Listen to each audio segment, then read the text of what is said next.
सूजी का हलवा जो सिंपली हम हर घर में बनाते हैं।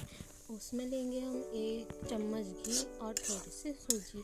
उसको हम कढ़ाई गरम करके उसमें देंगे और लाल होने तक भूनेंगे और उसमें पानी थोड़ा दे के और 2 चम्मच चीनी देंगे 2 चम्मच और थोड़ा मिक्स करेंगे और उसके बाद हाफ टी स्पून नमक देंगे और थोड़ा मिक्स करेंगे। उसको मिक्स करते जाएंगे, पानी जब तक ना सूख जाए। मिक्स करते जब ये सूजी पूरा थिक हो जाए तब उसके बाद हम सर्विंग प्लेट पे सर्व करके खा सकते हैं चाय के साथ।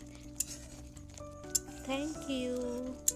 Please subscribe my channel.